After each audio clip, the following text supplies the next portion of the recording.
Yaz. Are you afraid of the mark? I'm Josh Ruxall, and today we have Maddison Miles here with us, Hello. who is very popular on the maritime independent wrestling scene. Thank you for stopping by, Maddison. No problem. Thank you very much for having me. I appreciate it. So, for you, this has been a passion of yours since a very young age. Am I correct? Yes, that is correct. It's been 10 years in the business for me and like just being around it, and then literally pretty much the 10-year mark was when I started training, so it was like it's crazy, like insane. Insane. And you graduated from wrestling school in December, or Yeah, is it? it was like October 31st was the last day, and Okay. that'll come into play with some important stuff later. But October 31st, you graduate from Gary Williams Wrestling School. that's And correct. then December, you're on a tour. How Yeah, you know what? It gets even crazier than that because it was October 31st that I finished training. And then on November 2nd, Caitlin Diamond texted me and she's like, hey, so, like, do you want to come on a tour with us and all this stuff? And she's like, but it leaves in a week. I'm like, what do I do with my life right now? It was the craziest week of my life, I'll tell you that right now. It was insane. Literally insane.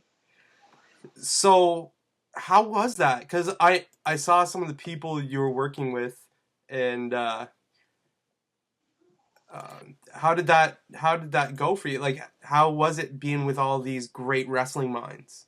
Oh, man. Well, when I got on the plane to go on tour, I sat down in my chair and I just started bawling my eyes out, to be perfectly honest with you. I started crying and I'm like, am I really ready for this? Like, I just had my first match in Campbellton, but I was like, what if I get there? And I was so worried about so many little things. Like, I was just crying, and then I'm like, you know what? I was like, I'm already here, so obviously I have to do it. But I was like, I know. Eventually, I was like, you know what? Just snap out of it, like, you're ready. But I honestly, overall, the tour was amazing, and I honestly feel like I was very spoiled with the crew that I got to be with because they were all such amazing people. Like, honestly, there's no way, like, I wouldn't have switched out one person on the tour because the whole tour itself, like, was just complete. It was awesome. And some of the people you were working with on that tour was Rip Impact. Yes, you know what? Honestly, Rip Impact is honestly one of the most amazing people I've ever met. Like, I'm one of those people who in training I overthink every single little thing. Like I'm like, but what do I do with this part of my body? Like I'm like, what do I do with my right arm when I'm supposed to be using my leg? Like I think about everything way too much. And Rip was one of the original person to teach me how to do like simple cross body off the second rope. But for me, I'm like, you know, I panic about everything.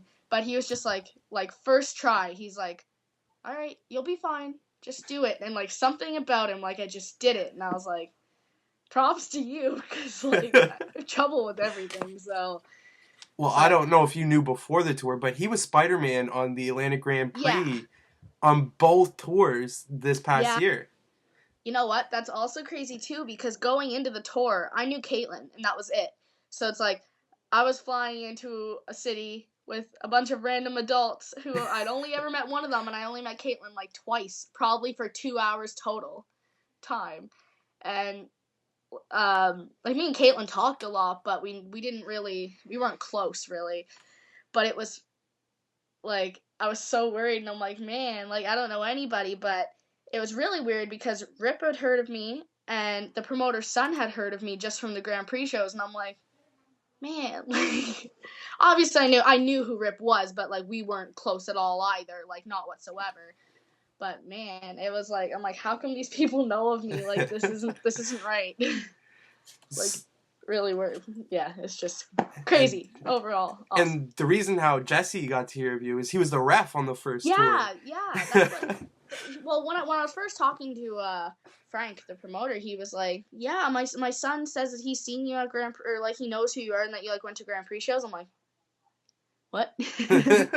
So it never really like clicked in like at first, right? Like who his son was, and like that Frank was his father, and I'm like, okay, like Well, funny story about that. It was actually in the Berwick show, in my car, it was me, Jesse, Rip, and Tessa Blanchard Oh as man. we were going to Tim Hortons, and just like the conversations that we had as the four of us about like, because that's all when you're on those tours. I got to go on the latter half of the second tour, Yeah. and the conversations that happen on these tours, it's wrestling. Like, if you're on a Atlanta Grand Prix tour, it's because Renee believes in you Yeah. and he thinks you've got a wrestling mind, and that's all they talked about. And I was just like engulfed in knowledge, and like, Oh my god, 100%.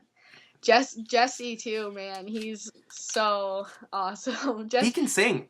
oh my god, can we ever? We were on a lot of like native reserves, and like there was like a couple nights where we would just sit down with people and their guitars, and Jesse, like there was one night in particular where he just sat down and like him and this like beautiful girl were like singing together, and it was like perfect, like amazing. Like, and it was sweater weather. Whenever I hear that song, I think of Jesse Bieber. It's Jesse Rickman, but man, it was he definitely made like I mean everybody made me feel really comfortable, but me, Jesse, and Caitlin were really tight on the tour, so And you and Jesse were the baby faces of the tour, and then yeah, Rip and Caitlin were the heels. right. And that's awesome too because Jesse was actually my very first tag partner for the intergender tags. And the first one we did it was me and Jesse against Caitlin and Rip, which was really awesome. And then in the second one it was me and Jesse against Caitlin and Super Chato. Yep. So it was I just honestly like still thinking about it to this day. It just like I'm constantly smiling because I'm so grateful for it. Like it was unbelievable. And how was it being in a match almost every night on that tour? Like, You know what? The biggest thing I can say about it is I totally feel like it gave me the biggest insight to my life. Like, when I first told people that I was going on tour, like I went to school one day and all my friends just happened to already be there, and I'm like, hey guys, guess what? I was like, I'm leaving for 2.5 weeks, and they're like, where are you going? And like they're all like, what are you talking about? I'm like, I'm going on tour in like the middle of nowhere, and they're like, and then everyone was just like questions, questions, questions, and I'm like, and then everyone was like, what about school? And then like I talked with my teachers, and there was this one teacher who, um, there's this class where we pretty much write about our careers and what we want to do with our lives.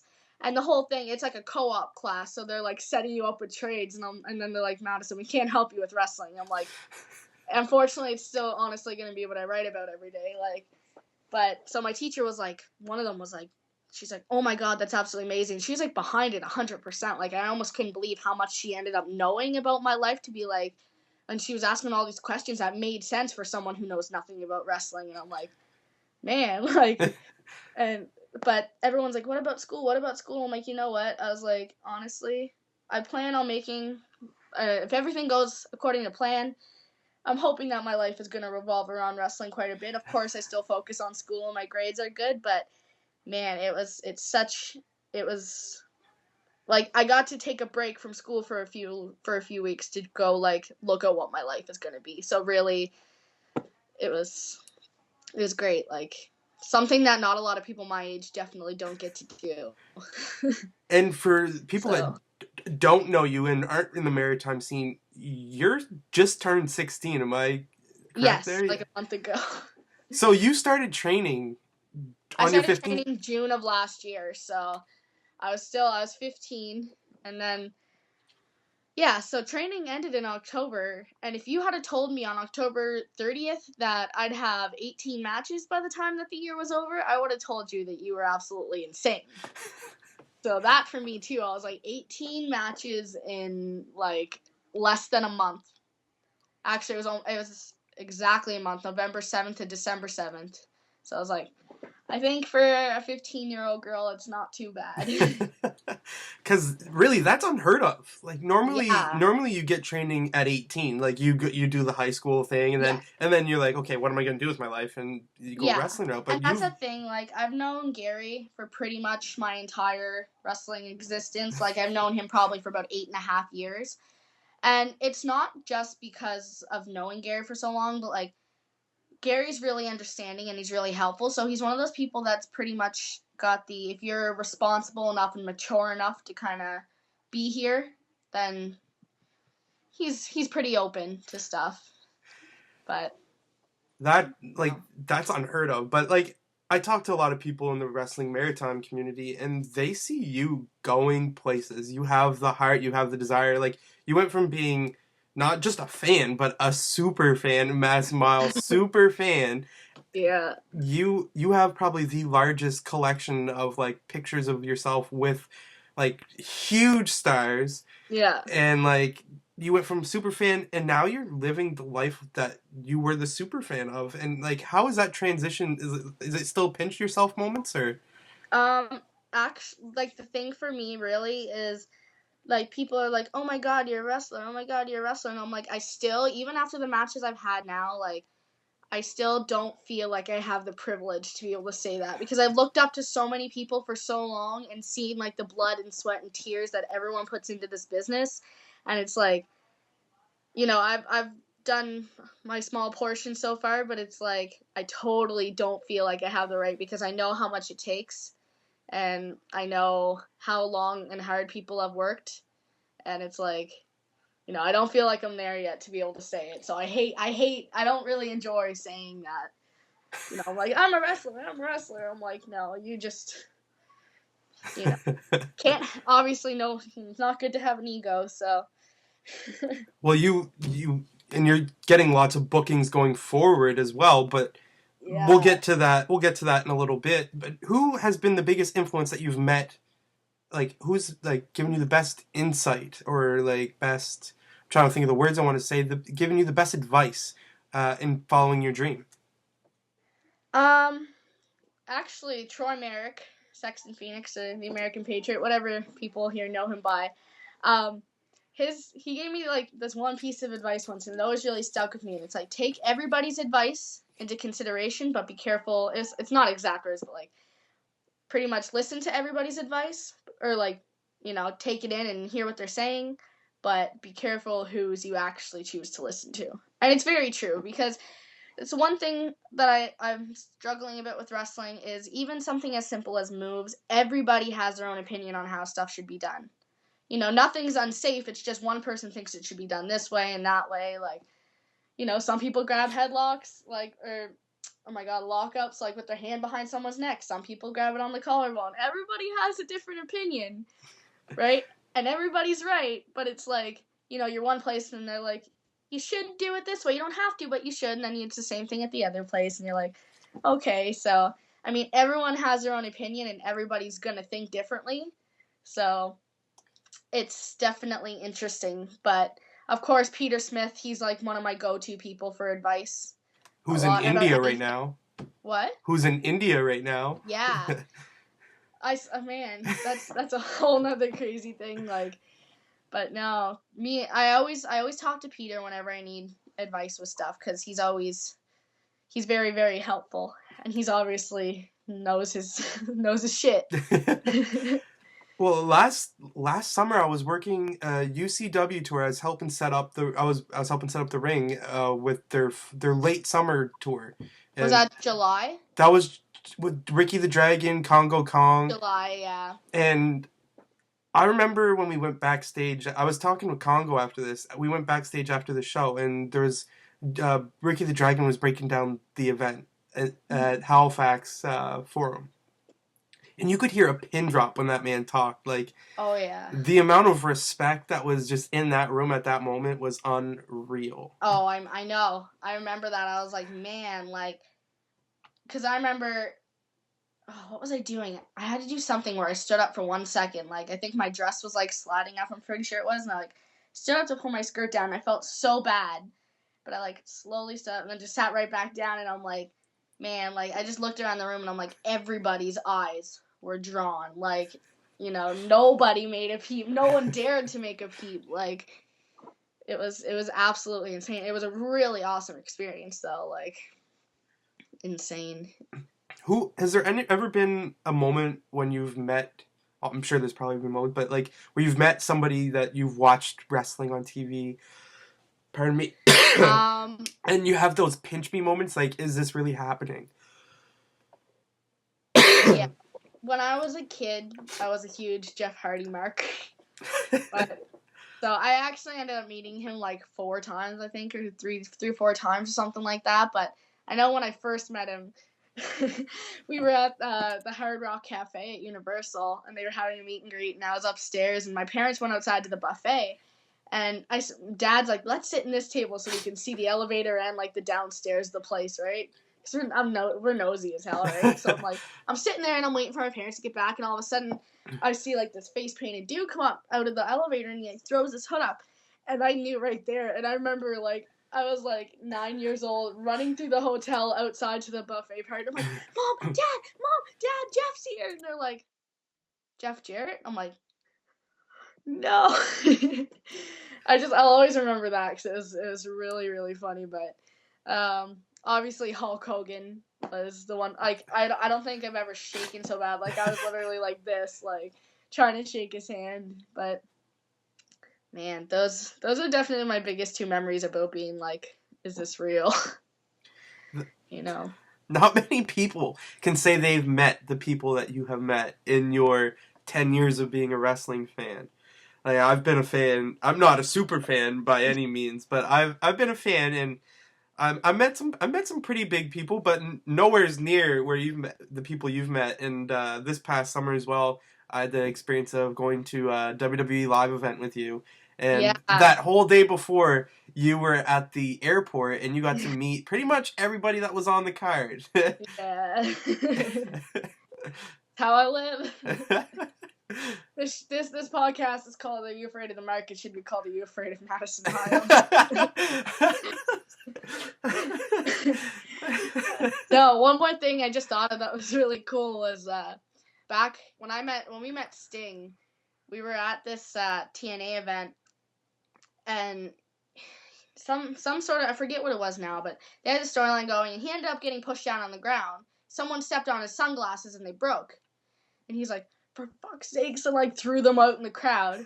He was like pissed that his sunglasses were broken. So my dad like stepped on a piece of it, and he went to pick it up, and this guy like swooped out of nowhere and like took this piece, and then anyway oh my god, I just totally messed that up. When he hit the ground, the glasses like flew out, and then my dad put his foot on them, and then the guy took them, and then Sting was like, where are my glasses? That's what it was. And then the guy's like, oh, here, I have them. And then he saw they were broken and threw them back, and my dad caught them. And then my dad fixed them. And we know, like, one person at TNA, like, where we used to, who just kind of, like, organized how the lines were set up, kind of thing. And my dad is like, yeah, he's like, you can go ask Sting if he wants these back, right? And then all of a sudden, he's like he left for like 20 minutes, and then he comes back and he's like, Maddison, like I heard my name, and I like looked down the thing, and like the guy that we knew was poking his head at the door. He's like, come here. And like we went inside the door, and Sting was standing there, and he's like, hi, thanks for my glasses. And I'm like, what? So he was supposed to get he said that like he just so happened to have forgot his glasses that night, and he didn't have any, so he's like, I'll make sure you get them after the show. But then whatever the storyline was, he ended up leaving early. Like he legitimately left. So, but I remember like that was pretty crazy too, because I was like, I expected him to like pass it back to me, or like I don't even know. Like I just did not expect that. It's really weird, but it's interesting. Gee. It was a holy shit moment. So, what has the future got in hold? What does the future have in hold for Maddison Miles? I know the trek has been a long one for you, as you document on Facebook how you went to better yourself, and you lost some weight, and first you wanted to get healthy, and then you wanted to do your training. Right. That was originally when I was losing weight, I always had that, once you get to training, it's going to be easier kind of thing. Like, and once you start wrestling, like, this is why you want it and stuff. So, yeah, I lost a bit of weight, but I was never really in the gym a whole lot. Like, I was doing some low-carb stuff, which it was completely healthy. Like, I had a lot of people for the longest time thinking that, like, I was starving myself, and I'm like, no. I was like, everything I did was, like, completely healthy, which is good, but I just started finally going back to the gym, and I've been going very steadily now, which is I feel really good, so that's good. But honestly, I wish I could tell you what the future holds for me, but as I've realized, little things have been getting thrown at me a lot. Like, I just literally got a text like seconds before the podcast about something really awesome that'll be happening soon, which I can't share it yet, but it's like things are happening. Like, my mind was set on something that was already happening, and then I just got a text, and they're like, no, it's changing, now it's turning into this, and I'm like, it's awesome, and I'm like, man, like, little things happen so quickly that I wish I could know, but So man, ultimately, where do you want to be? Because the opportunities now for wrestling, they're growing.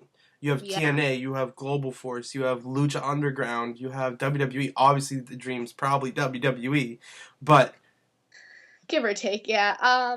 Really for me, obviously, I think a lot of professional wrestlers' goals are to get to WWE.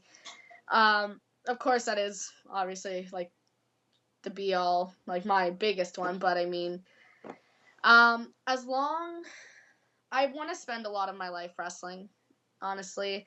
Um, I mean, if TNA's still around by the time that I'm old enough, like who knows? One second they're supposed to be gone, and then they're like, if they're still around by the time, I'd be more than happy to get to TNA, ROH. Like, honestly, as of now, really anything that's well known by people all over the place. Like I said, like WWE would be great, but I mean, you can't really expect that. Like, the way I see it is, with the billions and billions of people in this world, there's 20 girls that get to make the roster of WWE, right? So, gotta think about it a little realistically, but I mean, shit the happens. Some like those 20 girls have to come from somewhere, so you never know, right? and with NXT there now, the opportunities are even bigger. And Yeah. a lot of people have been recently, and I talked to people about you and your wrestling career. They compare you to a Bailey, and I see it a lot. I like Had people tell me that before.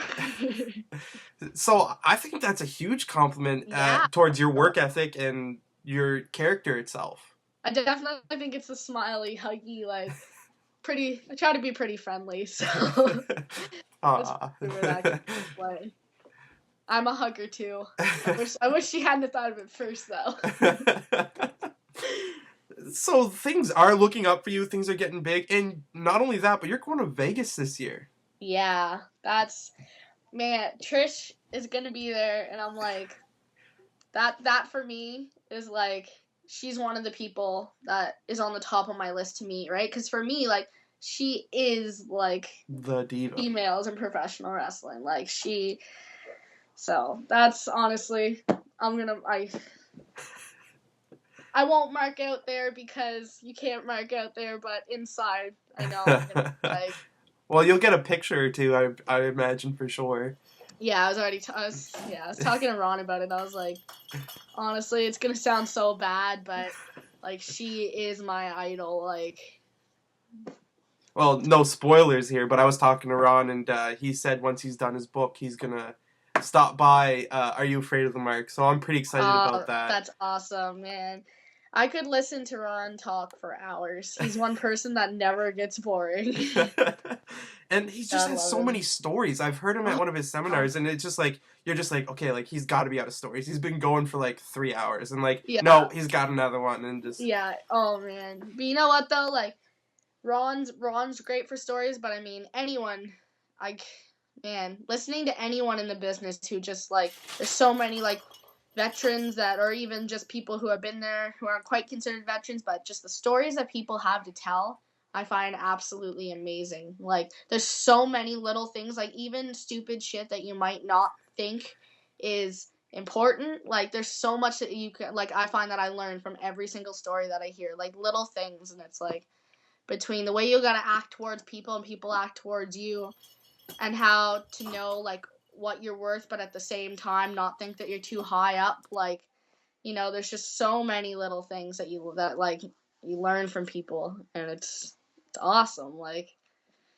it's pretty and cool. when you just recently had a friend in the wrestling community move to Vegas, are you planning to stop by and visit him? I believe that he's going to be attending Oh, this there we go. the thing that we are. So Cauliflower Alley Club. That's man.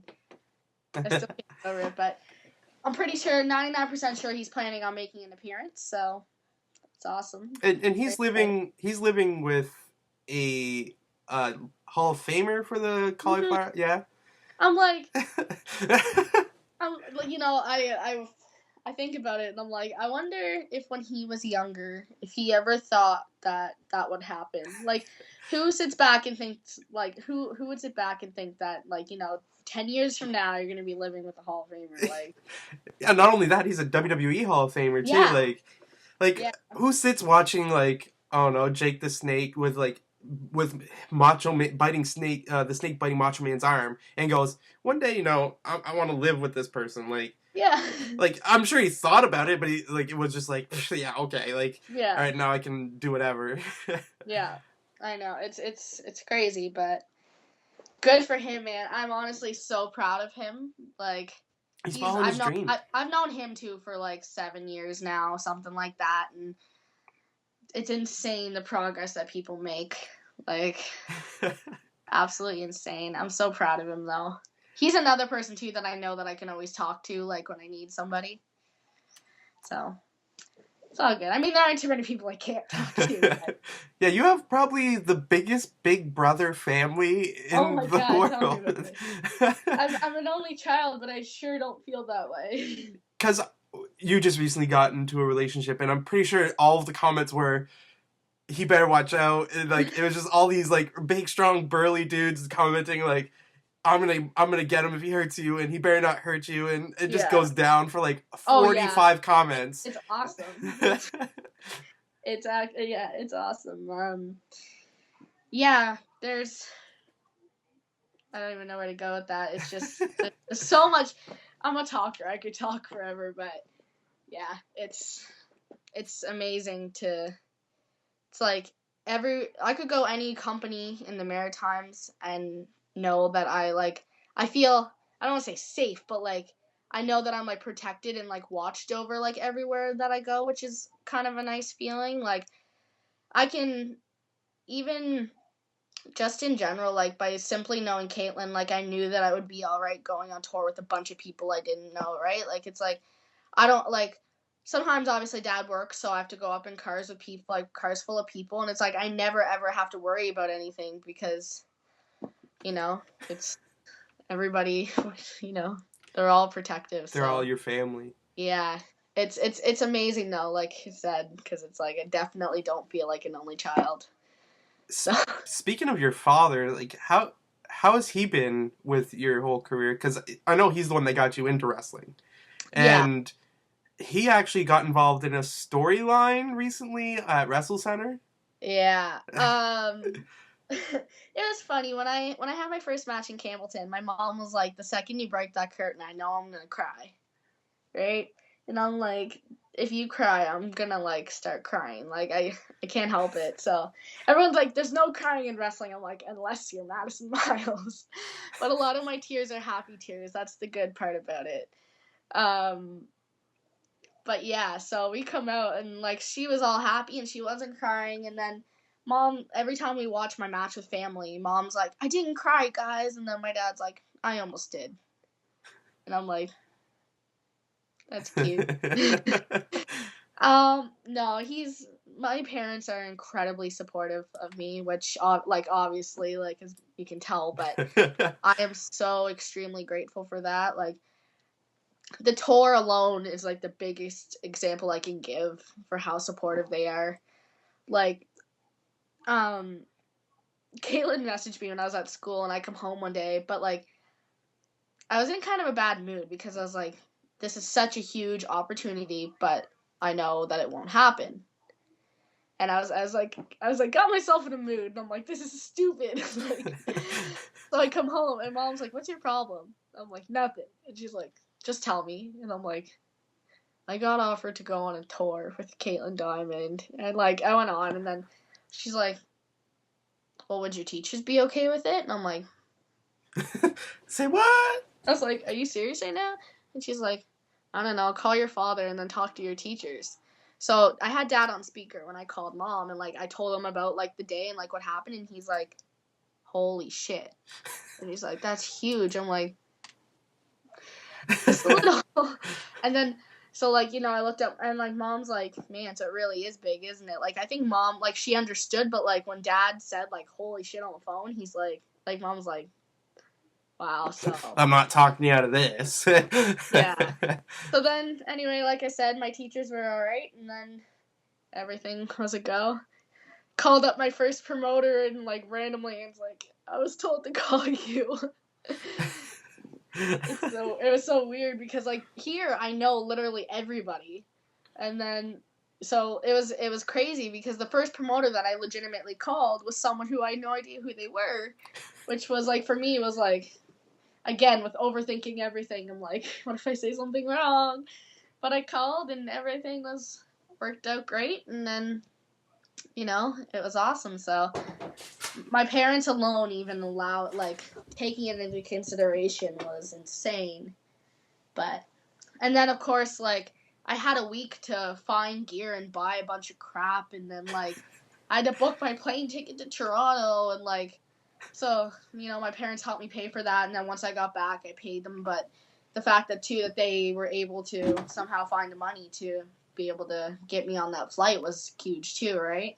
Because you ended in New Brunswick, didn't you? What's that? You ended in New Brunswick? It was in Quebec, but it was literally on the Quebec-New Brunswick border.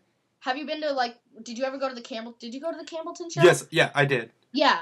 So like, how you can literally cross a bridge and you're in Quebec? Yeah. Well, it was like right over the bridge. So, no, it was. That's the thing too. Like we started in like super north up Toronto, Montreal way. And then we ended in like right by New Brunswick, and they drove like I think it was like 7 hours or 8 hours. It was 8 hours total, I think, just to come get me and bring me home and stuff. So it was really cool. And I'm always told that I really should appreciate my parents, and obviously I do, but people constantly stress it to me, and it's like I totally understand, and I'm 100% grateful. I just like I try to show it as much as I can. I'm a teenage girl. I can be a little moody, but I try and show it as much as I can, and I wish that I could overly like explain how grateful I am, because I definitely don't feel like I know words to express it the way I do, but obviously there's no way that I remotely be where I am without how supportive they are. So what's next for you? I mean, we just saw you in the ring with Matt Bullen. Yeah. As of right now, I no longer have any let me see, any relation with Wrestle Center as of right now. Oh, okay. Future things, obviously moving on with IHW and Vision Pro, which are gonna, they're big things. I'm extremely grateful to be part of those companies. I mean, they're very high quality, and again, like super grateful. And then back here in Halifax, we have ECW. This is a show next weekend, actually. Okay. February 27th at the Spratfield Lions Rink. Do Tickets you... for adults are $14, and for seniors and kids under 12, it's $12. And I can guarantee you that it's gonna be a pretty decent show, and it's I feel like I'm gonna have a pretty good time next weekend. Do you know who you're facing yet? I do, but I can't say anything right now. That's fine. But And yeah, then in Vision, you're booked to take on a newcomer in the wrestling business, yes, aren't you? Vision Pro's first lady, Miss Gia. That's gonna be interesting, man. I'm very, very excited, but for people who don't know, who might not have seen the last Vision Pro show, Gia was up in the ropes trying to get in the match, and I came and pulled her off the ring and tried to tell her that it's not her place to get involved in other people's business. Trying to be the good person I am. But so it should be interesting. I'm extremely excited to work a girl back home, though. That's the thing. Like, I had so much fun working Caitlyn, but I'm very excited to work a girl in my hometown, or like close to home. You haven't had a match against a female in the Maritimes yet, have you? Exactly. Exactly. So I get to wrestle Bale next month at IHW, which is absolutely insane. In I'm probably the best venue in the Maritimes. Oh man, you know what? I was on tour for the last show at the old Cosmos, so I never got to be there. But Have like you the seen pictures I've pictures? seen, I'm like, my first match here is against Bale. I'm like, I'm honestly, this is one thing that I am nervous for. Like, Well, when I was talking last week with Congo Kong, he told me that anytime he gets nervous or he sees somebody nervous, he says, "You're here for a reason." yeah, So, and that's the biggest thing. He said, "You're always here for a reason. If you're booked on a show, you're there for a reason." yeah. So, you're there for a reason. We all know why you're there. You're a great Thank you. wrestler, and so you got IHW, Vision Pro, UCW. You're gonna be pretty busy. Yeah, as of right now, with the way things are looking up, it's gonna be a good little year for me. Good first year as of now. So, and I mean, summer alone, I can't wait to see what the summer brings because I have a few small connections or like places as of right now where I'm thinking about heading in the summer and should be interesting. So, Well, is there a place where somebody can contact you if they want to book you for any sort of? Facebook is pretty much the best thing to contact me, which is just Maddison Miles. And we'll put that down below right here for Yeah. everybody.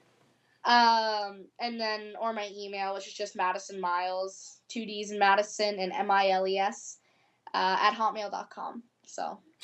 Perfect. You heard it here first. You can book Maddison Miles for any of your upcoming wrestling shows. ROH, WWE, take notice. Thank you, Maddison, for taking the time to talk to me this evening. Thank you so much for having me again. I really appreciate it. I'm sorry I know I'm a talker, but... No, it's perfect. That's what this is for. It's to get stories, just to understand you more. Like, that's what I love about the day and age we live in is information's at your fingertips, and if you know where to look, you can learn anything. So when somebody's like, "Oh, who is this Maddison Miles person?" Like 10 years from now, they can go on YouTube and they can see. Well, your second podcast, am I correct? You were on Hit the Road when you announced. Yeah, when I announced the tour and all that, and now this one. This is my second one. This is like my second.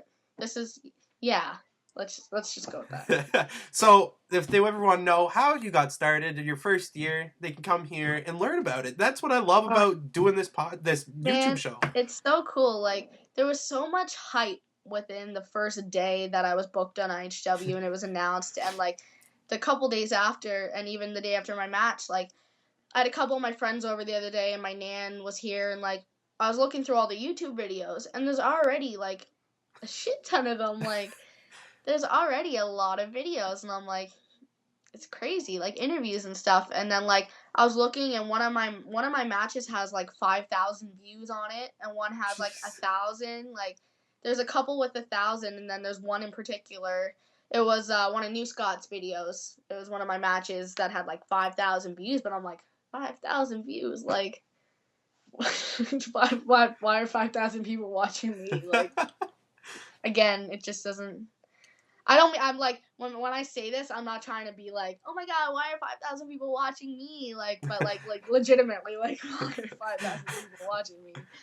But oh man, it's insane. Like I was going through all the interviews again, and it's like so much happened in that week. Like I want to say I remember every bit of it, but at the same, I was so stressed out, and I was like freaking out, and I'm like, and then of course, like I said, he had this moment where like, can I do it? Can I do it? Like, am I really ready? But I'm loving it, honestly.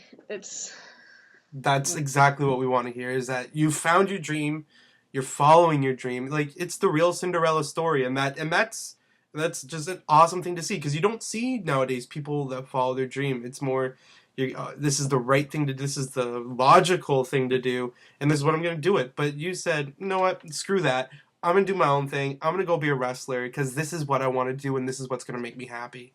Yeah. That's the thing too, like growing up, being a girl, especially in school, and liking wrestling, like every day, if you talk about wrestling, legitimately, even still to this day, and like almost like I'd say a good percentage of my school knows about what I do, and there's like 800 kids in my school, and like every day there's one person at least who's like, wrestling. Oh my god, it's so stupid, it's so fake. I'm like, I don't know what to tell you. Like, Just I mean, sometimes depending on what kind of mood I'm in, I never freak out at people because no, it's not going to do any good. But I'm like I kind of give them a spiel on, the pain and the dedication, all that stuff. But I'm like, you just gotta go to YouTube and find the "It's Still Real to Me, Damn It" video. yeah. But man, like, it's I've gotten a lot of like shit from people in general. Like, you constantly have people telling you about how. I remember even two of my really good friends for the longest time were like, just why do you bother? I'm like, because like it's my life, man. Like, people need to understand that. Like, even my grandparents, of course, they get worried about me getting hurt. Like, my grandparents watched a lot of my training videos and stuff, and they like freak out, and they're like, you gotta stop, and I'm like, whenever there's wrestling shows on the weekend, my nan lives with us, and she's like, oh my god, she's like, why are you always going away? Why is wrestling all I ever have to hear about? Like, I'm sorry. And this is my life. It's not even in the like, oh my god, WWE, TNA kind of way. It's like, guess what I'm doing? Guess what I just found out? Like, I don't know. It's like I said, the biggest thing that I like hope, especially all the wrestlers, understand is how grateful I am for everyone's support and guidance for the past 10 years, and especially now more than ever. That's the biggest thing I can say, 100%. Well, once again, thank you, Maddison, for coming on, being my guest on this show. Thank you. Oh, one more thing. Quick shout out to Gary and James for being my trainers, and Adam and Jeff Durning, Adam Kraft and Jeff Durning for first teaching me how to bump. And last but not least, Dave Boyce for helping me with my promo pictures and t-shirts. Perfect. You heard it here. You got your thanks. And thank you, Maddison Miles. This has been episode 3, Maddison Miles edition of Are You Afraid of the Mark?